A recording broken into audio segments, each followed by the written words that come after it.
Bonsoir à tous, bienvenue dans le 19h30. Voici les titres. Ce vendredi, le monde entier célèbre la Journée mondiale des abeilles, une journée qui vise à sensibiliser les populations à la protection de cet insecte pollinisateur de plus en plus menacé par les activités humaines. Et puis, fin de suspense, à la Fédération ivoirienne de football, le Français Jean-Louis Gasset prend la tête des éléphants avec son adjoint l'ex-international Emers Faye, nommé au même moment. Jean-Louis Gasset a pour mission de remporter la CAN 2023 ou atteindre la barre des demi-finales. Voilà pour le programme. On en parle rarement, mais c'est une des questions qui pose beaucoup de difficultés aux gestionnaires des ressources humaines de plusieurs entreprises. La gestion de la rémunération des salariés, le calcul des droits d'impôt, de cotisations ou encore des congés payés. Nous en parlerons en toute fin de journal avec Emmanuel Alomo-Kobenan, auteur de l'œuvre « Les secrets de la paix ». Nous vous le disions à l'instant, de plus en plus d'Ivoiriens sont amoureux de la chose apicole. La survie de l'abeille, un insecte qui participe de la reproduction de l'humanité, leur tient à cœur. À l'occasion de la Journée mondiale des abeilles célébrée ce 20 mai, ils ont exprimé leur inquiétude face à la disparition de cet insecte pollinisateur. Le reportage de nos équipes dans nos prochaines éditions. La conférence des partis sur la désertification a fermé ses portes ce vendredi 20 mai. Débutée le 9 mai dernier, la COP 15 avait pour objectif de réunir les forces et les ressources pour lutter contre la désertification. 2,3 milliards de dollars américains ont été récoltés pour la mise en place de l'initiative d'Abidjan, l'épuisement des ressources en eau, la dégradation des terres, la déforestation, l'agriculture intensive étaient durant 2 semaines au cœur des discussions. Les acteurs du milieu du caoutchouc ont désormais un moyen de vérifier la qualité de leurs produits. Une entreprise spécialisée en fabrication d'équipements de contrôle de qualité du caoutchouc naturel a organisé ce jeudi à la zone industrielle de Yopougon un séminaire de formation à leur intention. Cette formation devrait permettre aux industries du caoutchouc d'optimiser leurs produits à travers des équipements fiables. Le reportage de Nou Sangaré. Les acteurs du secteur du caoutchouc renforcent leurs capacités pour contribuer efficacement au rayonnement de leur milieu. À l'initiative de cette formation, une entreprise spécialisée dans la fabrication d'équipements de contrôle de qualité de caoutchouc non vulcanisés. Par ce renforcement des capacités, l'entreprise initiatrice entend permettre aux industries du caoutchouc d'optimiser leurs produits finis à travers l'utilisation des équipements fiables.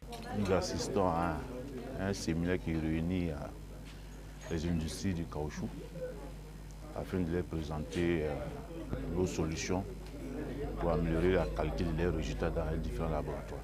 Nous avons plusieurs solutions en termes de matériel de contrôle qualité sur les mesures de viscosité, de plasticité. Et ça peut leur permettre d'améliorer la productivité. Une initiative qui vient à point nommé selon les responsables des industries de caoutchouc. Voilà, ça nous a apporté un peu son matériel, l'ensemble des outils qui permettent d'améliorer la traçabilité dans le système du caoutchouc. Voilà, c'est vraiment une très bonne initiative pour vraiment notre domaine du caoutchouc. Le séminaire de formation s'est déroulé autour du thème « Détermination des caractéristiques des qualités du caoutchouc naturel ». Dans ce journal, nous parlons aussi d'éducation. Savez-vous que le mandarin, cette langue parlée en Chine et dans plusieurs pays d'Asie, intéresse de plus en plus les élèves de Côte d'Ivoire. Dans nos écoles, plusieurs clubs voient le jour pour enseigner le mandarin aux élèves au regard de l'importance de la Chine dans le tissu économique mondial, mais aussi des énormes possibilités qu'offre cette langue. Le club des élèves amis de la Chine de l'école internationale George Washington de la Riviera Anono vient le voir le jour. C'était sous le regard de Clément Boko. Promouvoir les échanges et partages culturels entre la Chine et la Côte d'Ivoire à travers l'apprentissage de la langue chinoise. Un enjeu majeur du club des élèves amis de la Chine. Ce club est désormais fonctionnel à l'école internationale George Washington de la Riviera Anono. Pour moi, c'est comme l'anglais. C'est une langue qui peut me permettre d'avoir plusieurs formations à travers le monde. Comme je serai en terminale, alors que j'aurai mon bac, je pourrai voyager et ainsi avec mes partenaires parler le chinois tout comme l'anglais en fait. Cette cérémonie vise à confirmer la volonté des établissements à s'intégrer à l'apprentissage de la langue chinoise et surtout leur volonté d'offrir une opportunité d'avenir aux enfants en les orientant vers la nouvelle destination qui est la Chine. La fondatrice de l'école entend promouvoir les vertus de la coopération sino-ivoirienne en matière d'éducation nationale. Nous voulons vraiment que nos élèves puissent compétir sur le plan international, que nos élèves puissent s'ouvrir au monde extérieur. C'est ce qui nous a motivés à créer ce club des élèves amis de la Chine. Et par ricochet, créer une coopération entre la Chine et la Côte d'Ivoire. La représentante de l'ambassadeur de la Chine en Côte d'Ivoire, Wen Yao, pour sa part, rappelle que l'ambassade de Chine sera toujours aux côtés de ceux qui œuvrent pour la promotion de la culture chinoise. L'ambassade de Chine accorde plus d'attention à la vulgarisation du chinois en Côte d'Ivoire pour mieux promouvoir la compréhension entre nos deux pays. À ce jour, une vingtaine de clubs de ce genre ont été installés dans les établissements secondaires à Abidjan et à l'intérieur du pays. Ces clubs sont animés par des enseignants de l'Institut Confucius et des Ivoiriens autodidactes et encadrés par le réseau des enseignants amis de la Chine. Il n'est jamais assez de parler d'éducation. Continuons donc avec le concours littéraire du Conseil d'enseignement français du lycée de garçons Nyalega Jérémy de Bingerville. Cette deuxième édition a enregistré une participation record des élèves de l'établissement. 410 candidats en tout, mais seulement 35 d'entre eux ont été retenus et récompensés. Revivons avec Anicette Conan-Blessing cette belle fête littéraire.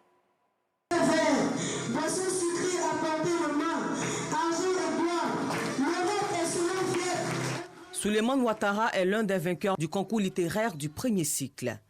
Il a obtenu 19 sur 20 de moyenne. J'ai lu le roman pendant au moins une semaine. Et la semaine qui a suivi, j'ai fait des exercices, des dictées lacunaires. Même avant ça, je faisais des dictées sur des romans choisis au hasard. C'est un sentiment de joie qui m'anime. Je suis très content d'avoir gagné. Ce championnat de lettres a permis aux élèves de faire montre de leurs talents en culture générale, dictée et lecture. Sur 410 candidats, seuls 35 ont été retenus et primés. Je me suis placé en tant que gagnant. J'ai réfléchi maturement et j'ai été heureux d'avoir pu gagner ce concours. Cette compétition est à sa deuxième édition, une initiative du Conseil d'enseignement français. Ce concours vise à prôner l'excellence d'une part et d'autre part, encourager les élèves à aimer la lecture. Les jeunes ont été sensibilisés au danger de l'immigration clandestine lors de ce rendez-vous littéraire. Nous avons remarqué que nos enfants n'aiment pas la lecture. Là, il fallait trouver un terrain pour les amener à voir l'importance de la lecture dans le développement d'un citoyen de demain. Dans notre pays, tous nos enfants sont intéressés par l'Eldorado. Ils ont l'impression que leur avenir dépend de l'Europe. Et pour les motiver à découvrir les réalités de cette aventure, nous avons proposé la lecture de cette œuvre, le destin des clandestins. La marraine de cette deuxième édition a salué les efforts consentis par le corps enseignant pour l'encadrement des élèves. À sa suite, le proviseur du lycée de garçons Nyaleba, Mémé Jérémy de Bingerville, s'est réjoui de cette initiative du Conseil d'enseignement français. La lecture est d'abord importante pour leur développement. Ensuite, ça leur permet d'acquérir des outils du langage pour faire face justement aux différents devoirs qu'ils pourront traiter. Parce que toutes les évaluations se font en français. Pour pouvoir résoudre ces questions, il faut bien parler français. Rendez-vous est donc pris pour la 3e édition du concours littéraire du Conseil d'enseignement français en décembre 2022. Malheureusement, la route a encore fait des victimes. 2 accidents de la circulation ce matin ont fait plusieurs blessés, d'importants dégâts matériels et fort heureusement, aucune perte en vie humaine. Le premier sur l'autoroute du Nord, précisément au carrefour Pakobo, à environ 72 km de Yamoussoukro, et le second à la sortie de Tiebissou. Le récit de Pargasso Rokone, d'Emadangui. Une dizaine de blessés couchés sur le bitume. Il est un peu plus de 8 heures et nous sommes au carrefour Pakobo, sur l'autoroute du Nord, à environ 72 km de Yamoussoukro. Des blessés qui, pour les uns, étaient dans ce véhicule de type 4x4 et pour les autres, dans ce minicar de 18 places. Que s'est-il passé? Le chauffeur et des passagers du minicar nous donnent leur version. Je quittais Abidjan, je suis arrivé ici, j'ai garé. J'ai fini de prendre les clients, j'ai décollé. J'ai vu qu'il y avait un véhicule qui était derrière moi, j'ai freiné. Dès que j'ai freiné, le massa a passé et le 4x4 est venu, m'a percuté par derrière, plus le véhicule encore. Le chauffeur du véhicule Massa, il ralentissait pour décharger, pour que quelqu'un descende. Et en même temps, la 4x4 est venue percuter derrière. Les explications des occupants du minicar battu en brèche par le chauffeur du véhicule de type 4x4, mal en point visiblement. Je venais, le Massa était garé. Au moment où je m'engageais à le dépasser, il est sorti un coup devant moi. Pour l'heure, les blessés se tordent de douleur et attendent avec impatience les secours. Mon cou, j'ai reçu un choc violent. Je sens la douleur au niveau de mes deux épaules. Je ne sens plus mes jambes même. Un peu plus loin, précisément à la sortie de Tébissou, un autre accident de camion remorque. L'un en partance pour le Mali, quand celui qui malheureusement se retrouvait en brousse renversé avait pour destination Abidjan. La cause de l'accident, le mauvais dépassement. Le pont là, c'est vrai, c'est petit, mais il y a un camion qui est devant, lui, il a freiné. Pour que nous, on puisse avoir l'accès sur le pont pour passer librement. Donc la voie est libre, donc il faut passer librement. Lui qui est derrière lui devait freiner aussi, il n'est pas freiné. Lui, il est sorti derrière lui, il y a un dépassement. Je revenais de Tébissou quand il y avait un camion devant moi. Et il y avait une moto qui a tout juste freiné subitement. Donc j'ai voulu dévier la voiture qui venait en face. Et j'ai tiré mon frein à main, ça ne prenait pas. J'ai appuyé le frein aussi, ça ne prenait pas. Donc du coup, le camion qui venait en face a tergiversé, il m'a esquivé. Et c'est le ben de l'arrière qui m'a coincé. Donc du coup, je suis resté bloqué dans la voiture. Au moment où nous quittions les lieux de deux accidents, aucune perte en vie humaine n'avait été enregistrée. Mais les dégâts matériels, eux, sont considérables. Prudence et prudence, car la vitesse et le mauvais dépassement, mais aussi le non-respect du code de la route, tuent. Oui, Pargasso reconnaît, vient de le dire. Prudence, car la vitesse tue. Nous vous le disions en titre, l'équipe nationale de football de Côte d'Ivoire a un nouveau sélectionneur. Le Français Jean-Louis Gasset succède à son compatriote Patrice Baumel avec son adjoint, l'ex-international Emers Faye.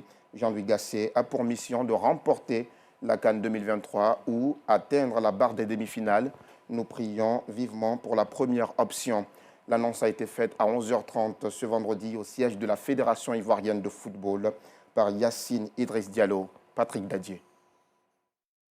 Jean-Louis Gasset est le nouvel entraîneur des éléphants de Côte d'Ivoire et son adjoint, un Ivoirien, Emers Faye, conformément à la promesse de campagne du président Yacine Idriss Diallo. En compétition avec 21 autres sélectionneurs, dont Philippe Bernard Troussier ou encore Sébastien de Sabre, le technicien français sera à la barre pour un an renouvelable avec un objectif bien précis. L'objectif assigné, c'est avoir la meilleure participation possible à la CAN. Pour nous, la meilleure participation possible, c'est gagner la CAN. Et c'est ce que nous avons dit aux deux coachs. Nous avons une totale confiance en la compétence de ces deux personnes pour diriger notre équipe nationale et l'emmener au plus haut niveau. Voilà Aimé Jacquet. Vous savez qui est Aimé Jacquet? C'est le premier sélectionneur qui a permis à la France de gagner. Quand il prenait la France pour la Coupe du Monde de 98, 99,99% des Français étaient opposés.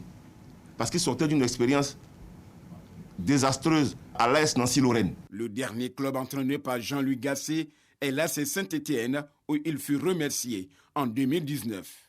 Avec lui, Faye Emers, préféré à son compatriote Aïdara Choualio. Faye porte la tunique de l'équipe de France de U17 et remporte en 2001 la Coupe du monde de football de U17, puis est sélectionné à 6 reprises en équipe espoir de France. En 2005, il fait le choix de son pays d'origine, la Côte d'Ivoire, où il est appelé en sélection pour la première fois le 27 mars 2005.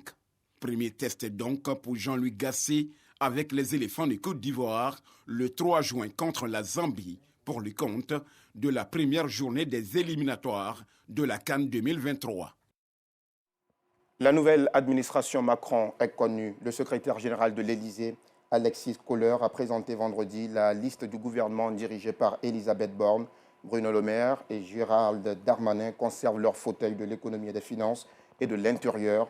Éric Dupond-Moretti continue sa mission à la justice. Pour résoudre la question de l'écologie, qui était au cœur de la campagne d'Emmanuel Macron, Amélie de Montchalin sera ministre de la Transition écologique et de la cohésion des territoires. La nouvelle équipe gouvernementale doit se réunir lundi pour son premier conseil des ministres autour du président de la République et de la chef du gouvernement.